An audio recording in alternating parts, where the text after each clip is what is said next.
በአዳኞች በተሞላ ዓለም ውስጥ ሁልጊዜ የዋህ በግ ለመሆን ከሞከርክ በሕይወት እያለህ ትበላለህ። ምክንያቱም ደግነትን እንደ ጦር መሳሪያ፣ ታማኝነትን ደግሞ እንደ ወጥመድ ለሚጠቀሙብህ ሰዎች የሚሆን አንድ ቀዝቃዛ የሥነ ልቦና መከላከያ አለ። ዛሬ ከፈገግታና ከውሸት ሐሳቢነት በስተጀርባ የተደበቁ አጭበርባሪዎችን በሰከንዶች ውስጥ የምታጋልጥበትን ስልት ልንገርህ። ምክንያቱም እውነተኛ ጥንካሬ ይሁንታን አይለምንም። በአጭበርባሪዎች ፊት የማይነበብ ጭንብል ማጥለቅ ግን የመጨረሻው የበላይነት ነው። ሰዎች ሁልጊዜ የሚከታተሉህ ስለሚወዱህ ወይም ስላደነቁህ እንዳይመስልህ። ቀጣዩን ተንኮላቸውን በአንተ ላይ ለመሸረብና ስሌታቸውን ለማስላት እንጂ። መሰሪና አጭበርባሪ ሰዎች ያንተን ጠንካራ ጎን አይፈልጉትም። የሚፈልጉት ያንን የዋህና የልስላሴ ጎንህን፣ የተቀየምክበትን የስሜት ስብራትህንና የእነሱን ይሁንታ ለማግኘት የምታሳየውን የጉጉት ምልክት ነው።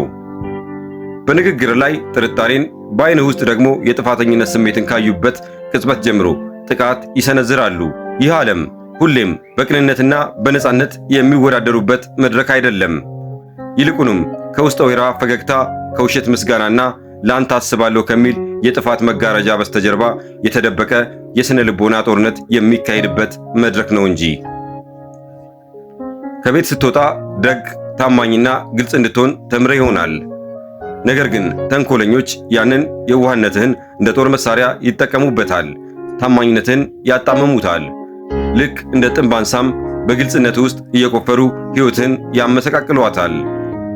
ተኩላዎች በሞሉበት ዓለም ውስጥ ሁልጊዜ የዋህ በግ ለመሆን ከሞከርክ በሕይወት እያለህ ትበላለህ። የጥንት ፈላስፎች እንደሚሉት ሁልጊዜ በቅንነትና በደግነት ብቻ እኖራለሁ የሚል ሰው እርሱን በሚያጠፉት ተንኮለኞች መካከል በፍጥነት ይወድቃል። በሌላ አነጋገር በዚህ ምድር ላይ በሰላም መኖር ከፈለክ የሰዎችን ጨዋታ መረዳት አለብህ። መበለጥ ካልፈለክ ደግሞ ጨዋታውን ከማንም በላይ በብልሃት መጫወት መማር አለብህ። ይህ የምታየው ቪዲዮ ዝም ብሎ ተራ ወሬ ወይም ምክር አይደለም። ራስን የምትጠብቅበትን የሥነ ልቦና መመሪያ መጽሐፍ ነው። በበሰለ ዕውቀትና በማያወላዳ ጥንካሬ የተቀረጸ የሕይወት ስትራቴጂ። አጭበርባሪዎችን በሰከንዶች ውስጥ እንዴት መለየት እንደምትችል፣ ያንን አንተን ለመጫን የሚጠቀሙበትን ስልት እንዴት ወደ ራሳቸው መመለስ እንደምትችልና በማንኛውም ውዝግብ ውስጥ በተረጋጋ መንፈስ እንዴት ማለፍ እንደምትችል ልትማር ነው። ከዛሬ ጀምሮ በስሜት አትገፋፋም። ነገሮችን በምክንያት ታሰላለህ። ራስህን ለማንጻት አትሟገትም። ዝም ብለህ ትመለከታለህ። ምንም ነገር ለማረጋገጥ አትሞክርም። ምክንያቱም እውነተኛ ጥንካሬ ፈጽሞ ይሁንታን አይለምንም። ሐሳቡን ከወደድከው ላይክ አድርገህ እስከ መጨረሻው አብረን እንቆይ። ለቻናሉ እንግዳ ከሆንክ ደግሞ እንደዚህ አይነት ጠቃሚ ቪዲዮዎች እንዲደርሱ ቻናሉን ሰብስክራይብ በማድረግ የደወል ምልክቷን መጫን አትርሳ። አሁን ወደ ዋናው ቪዲዮን እንዘልቃለን። አጭበርባሪዎች ከምንም በላይ የሚጠሉትን ነገር ልንገርህ፣ የራሳቸውን መጥፎ ባህሪ መልሶ ማየትን። እነሱ ራሳቸውን በመደበቅ አንተን ቁልቁል ማየት ነው የሚፈልጉት። ሁልጊዜ ካንተ በላይ የሆኑ የተረጋጉና ሁሉንም ነገር የተቆጣጠሩ የመሰላቸውን የውሸት ስሜት ይወዳሉ። የራሳቸውን ባህሪ ልክ እንደ መስታወት ወደ እነሱ የመለስክላቸው ቅጽበት ግን የገነቡት የካርታ ቤት ይፈርሳል። ይህ ስልት በጣም ቀላል ነው። በሰጡህ ትንኮሳ ልክ መበሳጨትህን አቁም እና ባህሪያቸውን በተመሳሳይ መንገድ ማንጸባረቅ ጀምር። በውስጠ ወይራና በሚስጥር ከተናገሩህ በዝምታና በትዝብት ምላሽ ስጣቸው።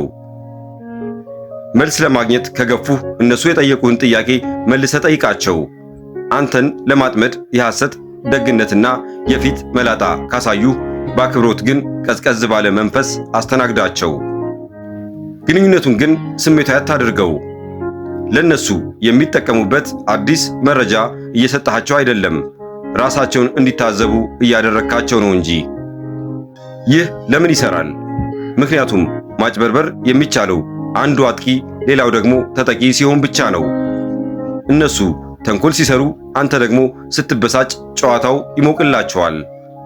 አንተ ግን በነገር ውስጥ ከመግባት ይልቅ ባህሪያቸውን ስታንጸባርቅላቸው አጭበርባሪው በራሱ መተማመን ያጣል። ያንን ያሰቡትን የበላይነት ያጣሉ። ከእንግዲህ የመድረኩ መሪ እነሱ አይደሉም። የራሳቸው እርምጃ ወደ ራሳቸው ሲመለስ እያዩ ይደነግጣሉ።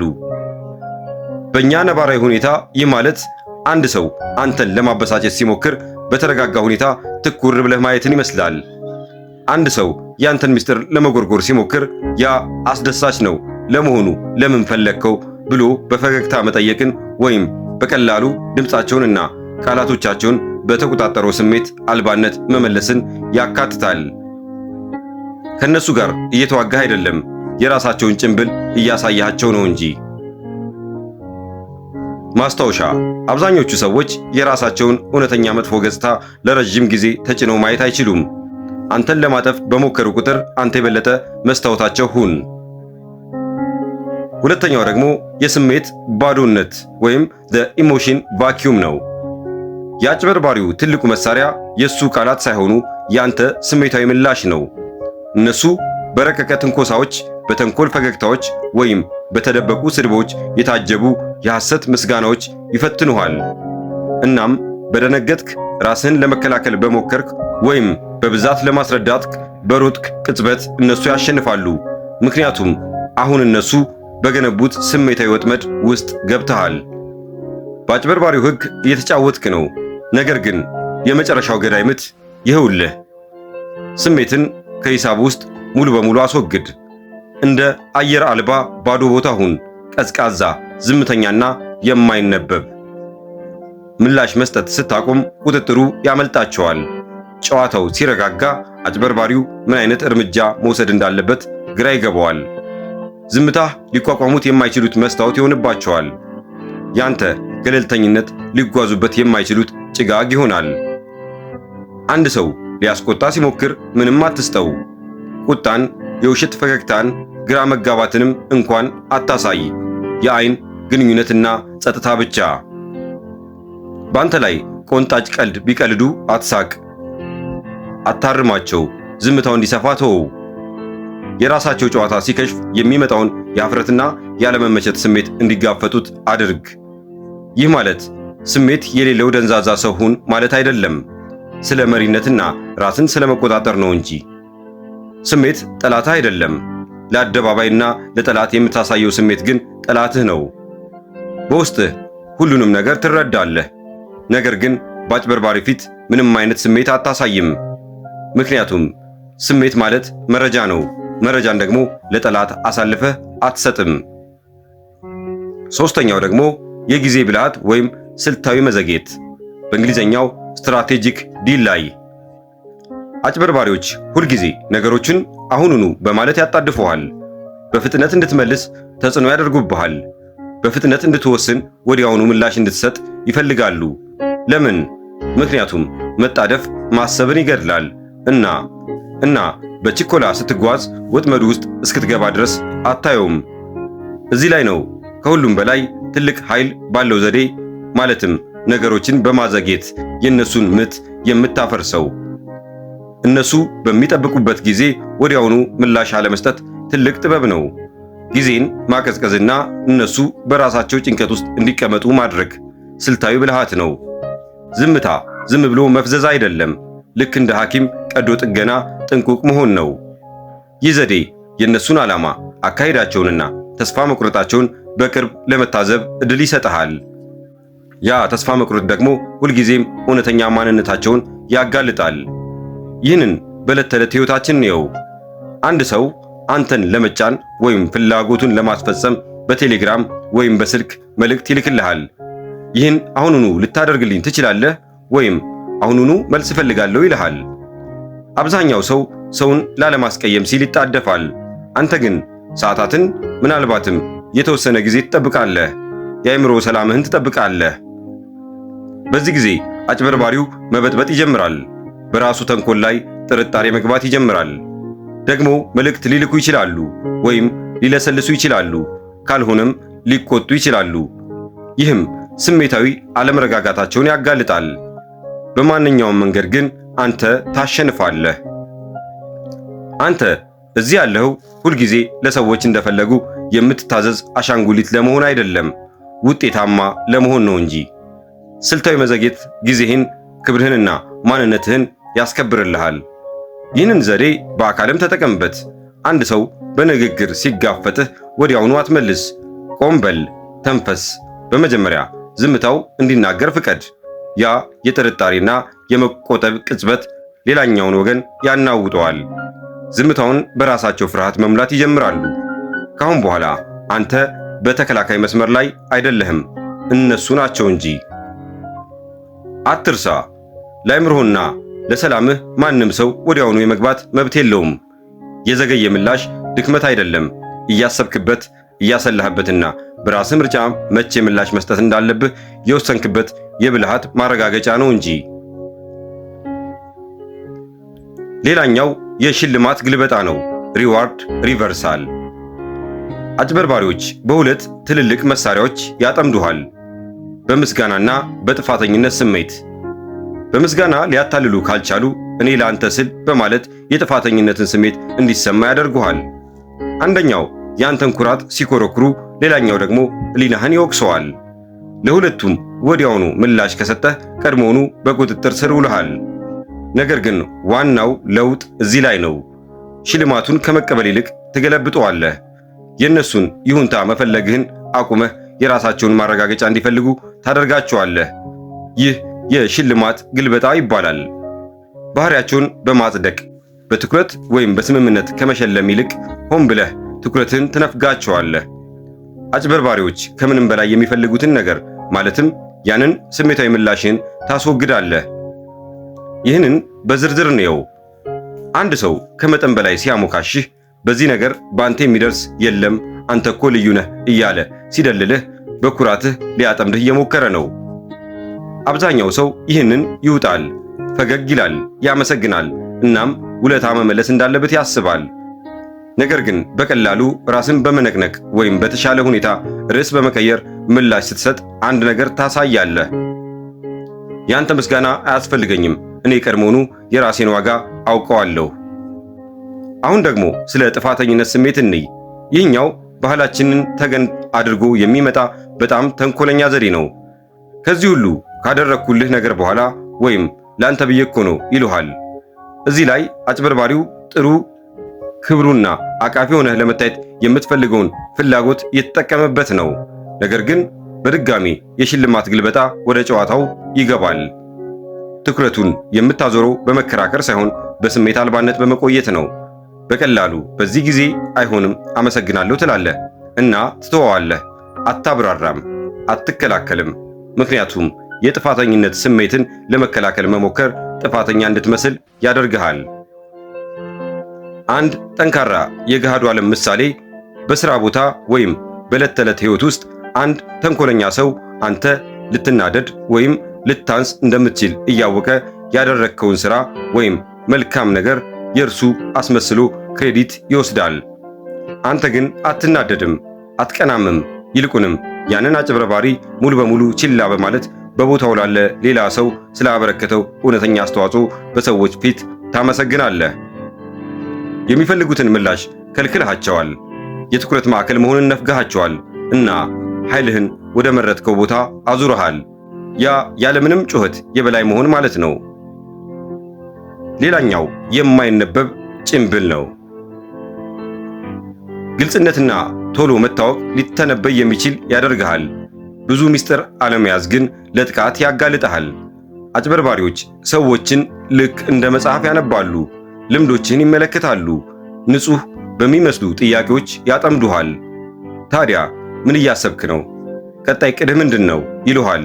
ነገር ግን እውነታውን ማወቅ ፈልገው ሳይሆን አንተን የሚይዙበትን ገመድ ለመፈለግ ነው። ለዚህ ነው በስነ ልቦና መከላከያ ውስጥ በጣም ኃይለኛው መሳሪያ ጥቃት መሰንዘር ሳይሆን ግልጽ አለመሆን፣ ሆን ተብሎ የሚደረግ ብዥታ፣ የታቀደ ዝምታና ሁሉንም ነገር ለማብራራት ፈቃደኛ አለመሆን ነው። የት እንዳለህ ማወቅ በማይችሉበት ጊዜ አንተን ለማጥመድ ዕቅድ ማውጣት አይችሉም። ለሰዎች ወደ ውስጣዊ ዓለምህ ለዓላማህ ወይም ለቀጣይ እርምጃ የመግባት ዕድል የመስጠት ግዴታ የለብህም። አጭበርባሪዎች የሚቀራረቡህ ስለሚያስቡልህ ሳይሆን መረጃ ስለሚፈልጉ ነው። ቀዳዳ ይፈልጋሉ። ነገር ግን አንተ የማይነበብ ስትሆን እነሱ ውጤታማ መሆን ያቅታቸዋል። የማይነበብ ጭንብል በቋንቋ ይጀምራል። ፍጹምና ግልጽ የሆኑ መልሶችን ወዲያውኑ መስጠት አቁም። ከመጠን በላይ ማብራራትን አቁም። ከዚህ ምን ትፈልጋለህ ተብለህ ስትጠየቅ አሁንም እያሰብኩበት ነው በል። በዚህ ጉዳይ ላይ አቋምህ ምንድነው ተብለህ ስትጠየቅ ነገሮች እንዴት እንደሚሄዱ ይታያል ብለህ መልስ። አጠር ያለ የረጋ። እነሱ በጠንካራ ሁኔታ ይገፋፋሉ። ያንተ ዝምታ ግን ድምፃቸውን ከፍ እንዲያደርጉ ያደርጋቸዋል እና ድምፃቸው በጨመረ ቁጥር ራሳቸውን የበለጠ ያጋልጣሉ። ሌላው ዘዴ የአካል ቋንቋ ቦዲ ላንጉጅ መቆጣጠር ነው። ከመጠን በላይ አትፍገግ። ከመጠን በላይ ራስን አትነቅንቅ። በምልክቶች አማካኝነት ከመጠን በላይ ፍላጎት ወይም መለማመጥን ስታሳይ አጭበርባሪዎች ያንን እንደ መጠቀሚያ ይመዘግቡታል። ይልቁንም ጸጥታን ስጣቸው። እንዳስደነቁ ወይም እንዳበሳጩህ ማወቅ እንዳይችሉ አድርገህ እረፍት ንሳቸው።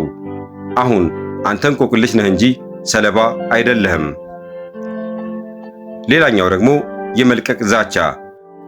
የአጭበርባሪ ኃይል የሚሞተው ካንተ ዘንድ መራቅ እንደምትችልና በእውነትም እንደምታደርገው ባመኑበት ቅጽበት ነው። አብዛኞቹ ሰዎች ግንኙነቱን፣ ስምምነቱን ወይም ሁኔታውን ለማስተካከል በማሰብ የአንድን ሰው መጥፎ ባህሪ ለረጅም ጊዜ ይታገሳሉ። አጭበርባሪዎች ደግሞ በዚያ አይተውኝም በሚል ስሜታዊ ትስስር ላይ ይመካሉ። ነገር ግን መጣበቅን ስታቆም፣ ማረጋገጥን ስታቆም፣ ራስን ማብራራትን ስታቆም አንተ ለነሱ ትልቅ ስጋት ትሆናለህ። የመልቀቅ ዛቻ ጮክ ብሎ መዛለቅ አይደለም። መፎከር ወይም ማስታወቂያ ማውጣት አይደለም። በመገኘትህ የምታሳየው ጸጥ ያለ በራስ የመተማመን ዕድል ነው እንጂ። እኔ ከዚህ ነገር ጋር አልተሳሰርኩም። ይህ ነገር ባይኖርም እኖራለሁ። እዚህ ያለሁት ስለመረጥኩት ነው። ልክ እንደዚሁ በቀላሉ መውጣት እችላለሁ። ያ ሐሳብ ብቻውን አብዛኛዎቹን አጭበርባሪዎች ያፈርሳል። ምክንያቱም እነሱ የሚሰሩት በጥገኝነት አማካኝነት ከሚመጣ ቁጥጥር ነው። ይህንን ወደ ገሃዱ ዓለም እናወርደው። በአንድ መርዛማ ግንኙነት ውስጥ አይ ስትል እነሱ ታዲያ ለኔ ግድ የለህም ማለት ነው ይሉሃል። ግቡ ያንተን ወሰን እንድትጠራጠር ማድረግ ነው። ነገር ግን አንድ ቀን በማብራሪያ ምላሽ አትሰጥም፣ አትከራከርም። በቀላሉ እሺ ትላለህ እና ለጥቂት ቀናት ትጠፋለህ። ጥሪ የለም፣ ጽሑፍ የለም፣ መገኘት ብቻ ተወግዷል። ያ ዝምታ ያቃጥላቸዋል። ለመጀመሪያ ጊዜ አቅም ማጣታቸው ስለሚሰማቸው መፈራገጥ ይጀምራሉ። ወይም የሥራ ቦታ ሁኔታን እንውሰድ። አንድ ሰው ያለማቋረጥ ያቃልልሃል ወይም የእነሱን ሸክም እንድትሸከም ተጽዕኖ ያደርግብሃል። አብዛኛው ሰው ያማርርሃል። አንተ ግን ሁሉንም ነገር በሰነድ ትይዛለህ፣ ውጤትህን ታገኛለህ። በጎን በኩል አማራጮችንና ግንኙነቶችን ትገነባለህ እና አንድ ቀን የተሻለ ዕድል ስታገኝ በክብር ሥራህን ትለቃለህ። አትለምንም፣ አታስጠነቅቅም፣ በዋጋህ ትጠፋለህ። ዋናው ቁልፍ ጉዳይ ይህ ዘዴ የሚሰራው እውነተኛ ከሆነ ብቻ ነው። የማንንም ሰው ተቀባይነት እንደማታስፈልግ፣ ሕይወትህ በሌሎች አስተያየት እንደማይገለጽ በእውነት ማመን አለብህ። ያነሰ መገኘትህ የክብርህ አካል እንዲሆን ፍቀድ። አንድ ሰው ሲያቃልልህ ምላሽ አትስጥ። የረጋህና ነገሩን የጨረስከው ምሰል። አማራጮችን በዝምታ ገንባ። የማምለጫ መንገዶችን በምስጢር አደራጅና ጊዜው ሲደርስ በክብር ሂድ። ሰዎች ሊያጡት የሚችሉትን ነገር ያከብራሉ እና በዝምታ መለየት ስትጀምር እያንዳንዱ የማጭበርበር ጨዋታ በራሱ ላይ ይፈርሳል። ሌላኛው የከፍተኛ ደረጃ ስትራቴጂ መቼ አለማወቅን መምረጥ እንዳለብህ። አንዳንድ ጊዜ በክፍሉ ውስጥ በጣም አደገኛ ሰው እንዳላየ ወይም እንዳልገባው የሚመስለው ሰው ነው። አጭበርባሪዎች ተቃውሞንና መከራከርን ይጠብቃሉ። ስለዚህ ምንም በማትሰጥበት ጊዜ ምንም መከላከያ፣ ምንም ማብራሪያ፣ ምንም ስሜት በዝምታ ታፈርሳቸዋለህ። ይህ ጨዋታውን እያየህ ወጥመዱን እየተረዳህ ነገር ግን ምንም እንዳልተረዳህ የመምሰል ጥበብ ነው። በተንኮል ስድብ ቢሰድቡህ በትንሹ ፈገግ ብለህ ስራህን ትቀጥላለህ። አንተን ለማጥመድ በታሰበ ጥያቄ ቢፈትኑህ ባለመፈለግ ስሜት ትተዋለህ። ይህ በእንዲህ እንዳለ ሁሉንም ነገር እያስተዋልክ እያሰላህና ጊዜህን እየጠበቅህ ነው። የዚህ ዘዴ ኃይል ትዕግስት ነው። እያሸነፉ እንደሆነ እንዳታለሉህ እንዲያስቡ ትተዋቸዋለህ እና በጣም በተመቻቸው ጊዜ ሁሉንም ነገር ያለምንም ጥረት በተረጋጋ ሁኔታ ታጋልጣለህ። ምክንያቱም እውነተኛው ድል በቅጽበቱ እኔ ልክ ነኝ ብሎ መከራከር አይደለም፣ መጀመሪያውኑ ምንም አይነት ቁጥጥር እንዳልነበራቸው ማሳየት ነው እንጂ። አንተ አይነ ስውር እንደሆንክ እንዲያምኑ ተዋቸው። አንተ ግን ራስን የመጠበቂያ ዕቅዱን በዝምታ እየገነባህ ነው። ከእንግዲህ አንተ ዝም ብሎ የሚጫወትብህ የዋህ አይደለህም። የማስተካከል የማስደሰትና የማብራራት ስሜትን ገድለሃል። በሱም ቦታ ጸጥታን፣ ጥንቃቄና ቀዝቃዛ ግልጽነትን ገንብተሃል። አሁን በዓላማ ትናገራለህ ወይም ጨርሶ አትናገርም። ተቀባይነት ሳትፈልግ በክብር ትኖራለህ። ሰዎች ወደ አንተ መገኘት እንዲላመዱ ታደርጋለህ እንጂ አንተ ወደ እነሱ አትላመድም። ያ እውነተኛ ኃይል ነው። ያ የሥነ ልቦና የበላይነት ነው። በአንድ ወቅት ሊያነቡ ለቻሉ ተንኮለኞች አንተ አሁን የማይደረስባቸው ከፍታ ላይ ነህ እና ለአጭበርባሪ ከሁሉም በላይ አስፈሪው ነገር ሊቆጣጠሩት የማይችሉት ሰው ነው። ይህ ሳይድ ሲግናል ነው። ቪዲዮውን ከወደዳችሁት ላይክ፣ ለቻናሉ አዲስ ከሆናችሁ ሰብስክራይብ ማድረግ አትርሱ። የዛሬው ቆይታችን ይህን ይመስል ነበር። እናመሰግናለን። ሐሳባችሁን በኮመንት እንድታካፍሉን እየጋበዝን ለመሰናበት እንወዳለን።